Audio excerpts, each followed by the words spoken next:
Yeah, they were really happy days back then. Yeah. And we walked to school and back home. That's how it was back then.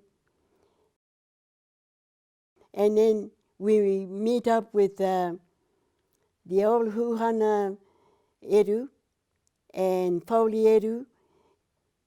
They used to have Tai Eru and Nan Eru. We used to meet up with them when we going to school, and the Virkos coming across through the Crow Ruhi, and the other person was Shirley Gordon. That's right, the Gordon whānau. And she was the only one that used to have a bike. None of us had any bike. And oh, I tell you what, we always wanted to ride her bike. Poor old Shirley. But however, that's how we were those days. Yeah. I could remember us all going to school. And then Daki Hapi, when the old folks passed on, they stayed in their house, and Daki was driving the school bus, and as well as for the workers going to Waipa Mill.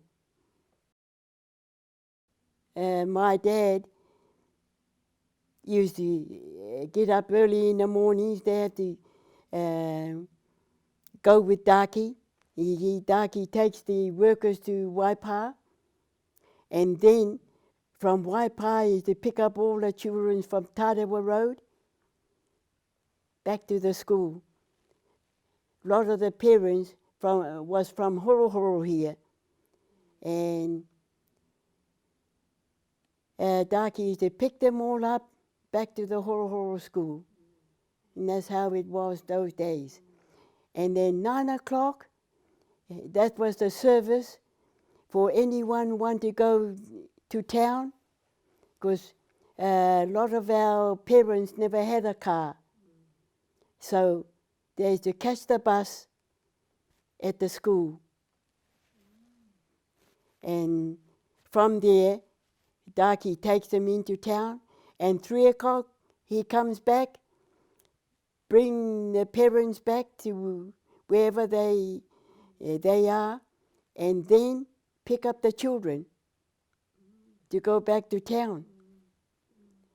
I said Daki had a great job, you know, looking after our children and the workers for Waipa Mill. Yeah, that'll be a great story to tell, what Daki did those days. And then he was the only last person farming and milking the cows. Most of the people around Horohoro had finished milking cows, but Daki was about the last one. And he carried on until his daughter Isabel took over the driving for the school. And above all, while I was going to school, we went right up to Standard 6, if you remember. And we used to get the strap those days. Remember coming to school and getting to school late one morning because we left Mamaku at 8 in the morning and got to school at about 11 o'clock in the afternoon. I mean, in the morning. And that was most of the day, but however, they were wonderful times, even coming to the school here in Horohoro. Did you walk to school or come Yes. No, we walked to school, come down, meet with the Georges, and they all walked. Harriet, when she was coming here, we all walked, and she was the furthest because they had the farm at the very end of Keroa Road, and they farmed there until such time as the old man Korowaya was too old, and we actually swapped farms. My dad and mum and most of us went and lived at their place and farmed their place until such time as we knew that they couldn't farm anymore, and then we came back to live at our homestead. And by then, because at that time we never had any power, they had a big diesel engine to turn the old separator back in those times. The power finished off at the Georges, which was the house before us, and we grew up living in candlelight. So even now I often wondered, sometimes you light a candle at night, how we survived, but we did. My grandparents, great-grandparents were Nikorima and Rina Haere Raro Ora, Eru. My grandparents were Te Ata and Wiremu Hapi. My parents were Rina Hapi and Albert Solomon. And we lived at Horohoro. Tell me a bit about, what do you remember about them? I remember my father coming with the Ngati Kahungunu people to Horohoro with Te Pira Tangata, and settling here when they were young, and married my mother, who was from Ngati Tuara, Ngati Kea. And we lived on Collier Road until my mother died, actually, in 1950. We lived there, and then after that I came and lived with my grandmother and grandfather, Tatai and Wiremu Hapi, until I went to high school and stayed down with my father at Waipa State Mill.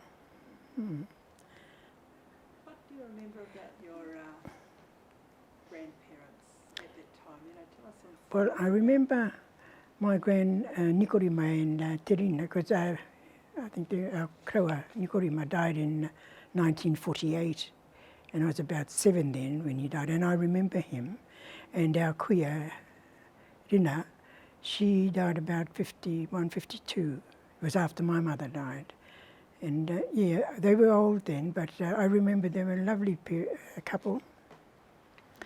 And I lived with my grandmother, Tata, and Koro Wiremu.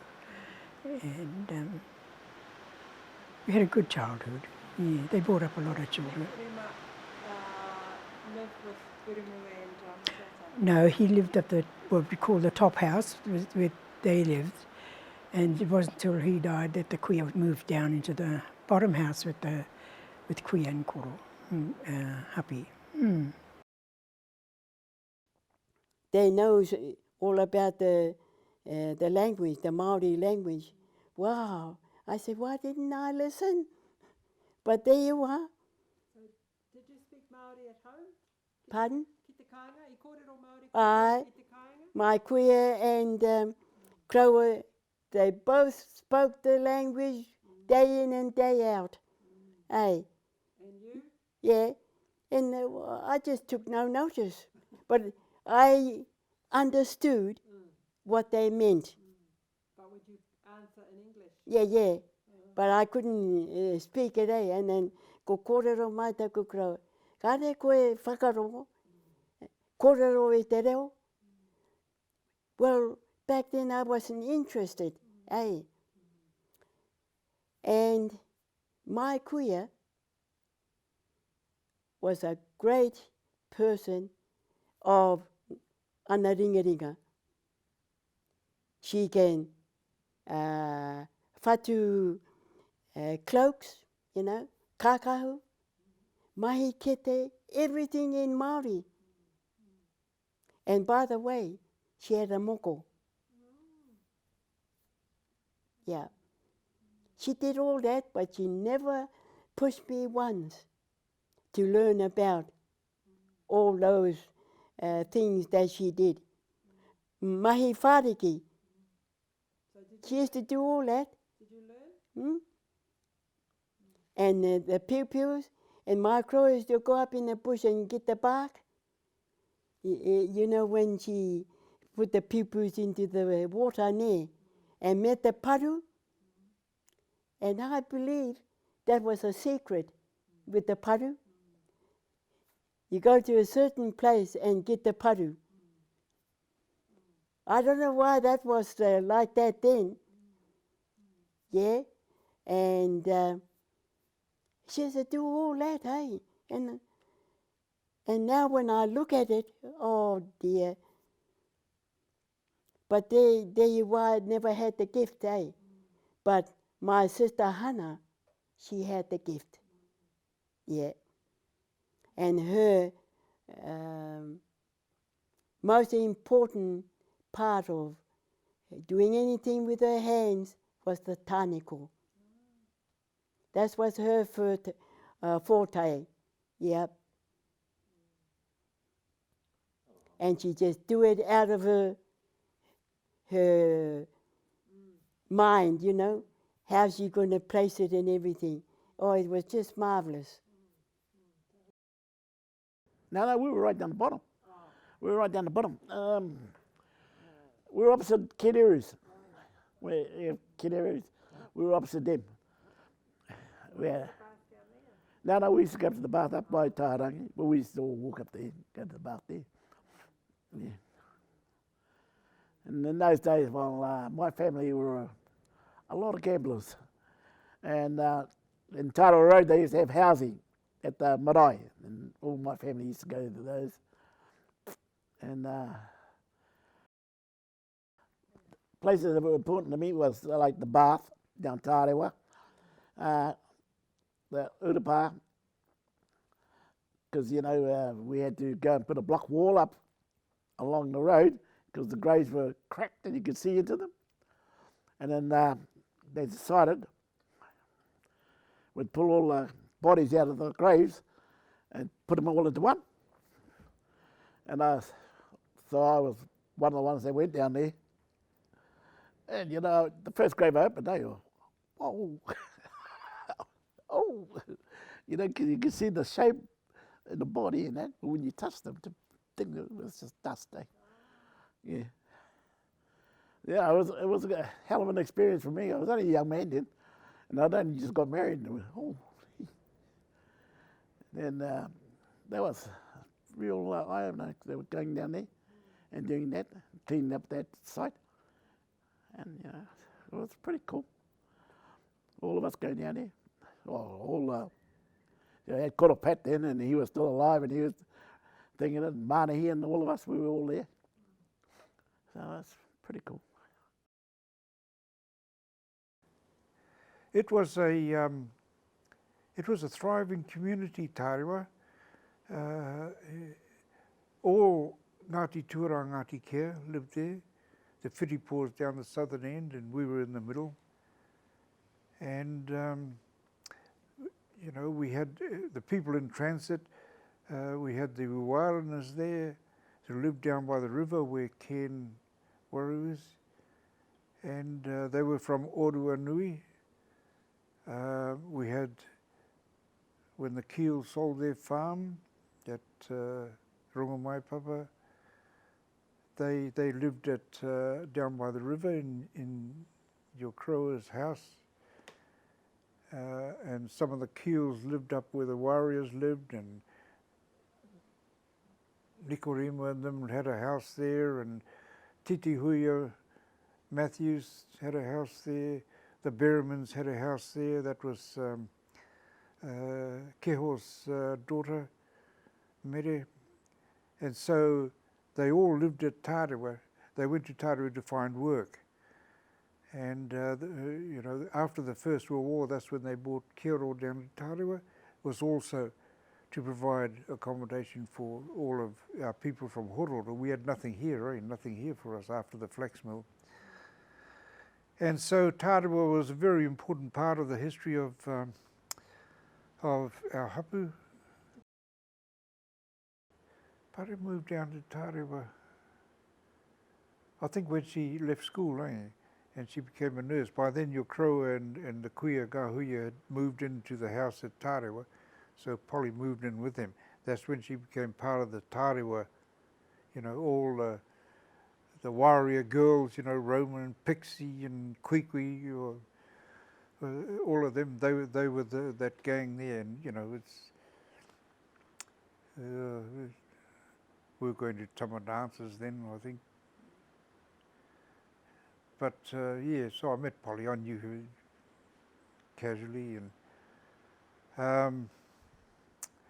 yeah, and then when we finally started going together, it was when the Crow died in 1957. Yeah, and he had his tangi here. Anyway, that's how it happened, and then we got married, and and the Crow died. Yeah, that's right. It was the Crow's tangi. That left the Kuia by herself. So when we got married, we went to live with the Kuia at Tarewa, and then Michael was born. Our son was born, and yeah, so that was great living with the Kuia. She told us all the old stories, which I can't remember, but she was great. We used to play 500, and she used to have her glasses up on her head, and we were playing 500, and she's saying, "Oh, geez, where's my glasses? I can't see properly." And you seen my glasses on your head, and all these sorts of things. We'd have a good laugh. And on Saturday morning, she loved racehorses. I used to get her best bets, and she'd go through it. She'd give me all her bets, give me some money, and I'd bike down to the TAB and get all her bets for her. These sort of, you know, neat little things, eh? And then, of course, Mum and Dad had been back at the farm since 1952 or something. We got married in 1958, I think. And so we started coming back to give your father a hand on the farm, eh? And yeah, Pare and your mother were pretty close. So we used to go there. Bob used to come pick us up on a Friday, and then bring us up to the farm. Then I'd give him a hand with milking and tractor work and feeding out and all that sort of thing. And then we did everything together from then on. Well, I was only young then. I probably would have been about 7 or 8. And I remember we used to do the potatoes, go out and plant the potatoes in the old kuia, which is the old kui. She used to sit in the middle with and sort all the potatoes out while we were all planting and behind the tractor. And it was good fun. It was good fun for us. Yes. The whole whānau was there, yes. That included Auntie Tira and Uncle Daki and their whānau. Yeah, we all did it together. And Nanny Susan and Koro Foley, they sort of all had the tractors going together and doing the planting there. Yes, it was quite enjoyable, that, I remember, yeah. And because Koro and Kuia Ata, they had milking cows. And so Koro used to milk cows. So I used to go and help him at the shed when I could, when I was allowed to, you know, to do that. Yeah, so that was good fun. Mm. And Koro Winiru knew about rongoa. Yes, he was a great healer. He healed a lot of people. A lot of people came to him for when they broke their bones, you know. He'd come and fix it, and all he used was water and prayer. And he used his little his hat. He had a hat there that he put this water into and blessed it and healed the people. And a lot of them, they were all healed. It was wonderful to see them come back and thank him for what they did for them. And even in the hospital, when Dr. Bridgman was there, Koro used to be allowed to go in there and fix people when they asked, and Dr. Bridgman gave him permission to go in and fix whoever he wanted to. And the nurses in there knew who he was and used to let him in. Mm. So that was another healing that he did. Mm. And did people come here to the Oh yes, they were always here. They were always coming up to be healed and to get rongoa for them. It wasn't only the healing he gave, he did rongoai as well, and gave them for whatever their ailments were. Mm. Yeah. Te ata was a pretty strong cook. Yes, she was very good in the haka. She was the leader of the haka party they had here, and Koro Foley was he played the was it piano accordion, wasn't it? Button accordion. He played with that, and he was a very good player. Yeah, and a good singer too. Yes, yes. And what about raranga? Oh yes, she did a lot of raranga. It was she made a lot of what was it? The piu piu. She did a lot of piu piu, and she did a lot of whariki. And she had a lot of her other cousins coming in, like Pew Taiatini. She used to come up here and sit with them for days doing whariki. You know, it took quite a while to prepare and to mahi. So yes, she did a lot of raranga, and yes. Did they do that here at the marae? Well, I remember she did it at home. You know, she had a little spare room that she used to just put her raranga in and just go there when she needed to be. It was away from where we ate and slept. Yeah. So yes, and she. I remember her making about 40 piu piu for the children of Levin when Uncle Dick was down there. One of his sons. Yeah. He used to live at Foxton.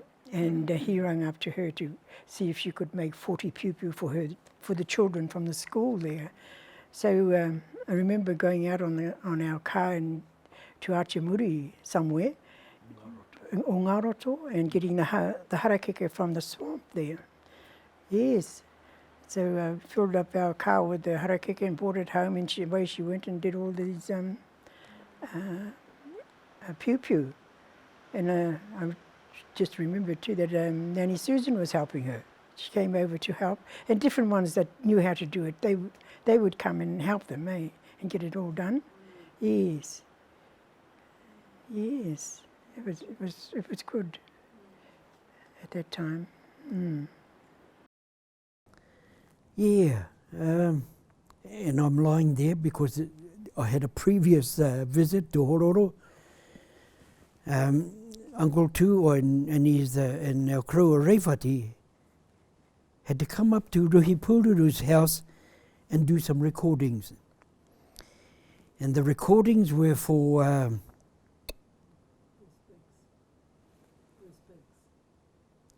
no, was the woman. The woman was Gracie Fields. That's what it was. So they did all the recordings up at Ruhi Pururu's house. They had sheep in the wool shed yards with put his dogs barking away there. Because let's face it, those days it was no TV, it was all microphone. So anyway, packed up that evening and went down to Tamata Kapua, where Ngati Whakaue, well, it was Hamu's Kapahaka troop, and they were known as the Taiporutu Club. So they did the first half. Uncle Tu and his troop, his family got on, did the second half, and that recording was for Gracie Fields. There was a bit of a complaint from a guy, Ari Pitama from South Island. He said Tu should never have given the recordings away because they would be used. Unknown to that, Ari Pitama, Uncle Tu had been to the NZBC and said those recordings were not to be cast out to anyone, so they were safe. It's a pity we don't know where they are now, because that's it. Now I know why the Queer's Waiata starts from Te Wautu and it comes back around here, Te Korangi, and I'm just thinking, wow. And that's why I say we have to stick to that Waiata. That's who we are, you know. And then she comes back around and talks about Ke Hene Moa. And then he puke whakamana. Nā koutou e koro e. That's where the history is. And then you look at that one there, and how that's very much like a text to her lover. But the story is there, and it's about Whiripo. So Whiripo must have been the person of that time. And then, like I listened to that waiata then, and I listened to the queer's waiata, and I think, wow, isn't that great? In that waiata, she talks about how Rongo Whitiao outlived Whiripo. Because when, it was Mawa e rangi tō mate i te ao. Yeah, and and it's been able to pick up on that and know this, he's giving you a history. And the history is Waikoko to Tarewa. Yeah, and we have to live in that waiata world to understand who we are. And, thank goodness, she was very clear, kei raro o, te wautu e, huri mai rātou matakea ki te mai koe. I think that's how our narratives have got to be told for another generation.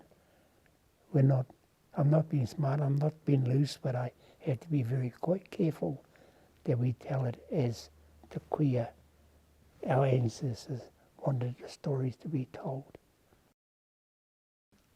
The urupā, and all I know, and I saw it in a book, one of the whānau's books that I happened to be reading, and they were talking about te nohanga o Kea. And I can only assume that was the urupā they were talking about. And my dad told me when Te Keo was still alive, Te Keo said to when Ngārere died, she died at Waititi. And she was in her 90s by then. And Te Keo said to Dad, this is where you'll bury her. When I die, I'll get buried beside her. Close the gate, make me the last one in there. I'm the only one who knows where everyone is buried. So when he died, my dad made the statement that that's what the crow had told him. And so, it was a wise decision until one of our queer made a comment. Well, he just moved the fence out. Oh, that's so simple to operate by, isn't it? And we don't take those rough roads too easily. I mean, you say it's quite simple. Move the fence out and allow for another road. But it is where it is, and it is, the decision was made. So I've had families ask me, can we go and bury so-and-so and so-and-so? And I said, no, it's closed. And it'll stay closed. But we still have to look after it. We still have to try and keep it in pristine condition for another generation to carry on the work.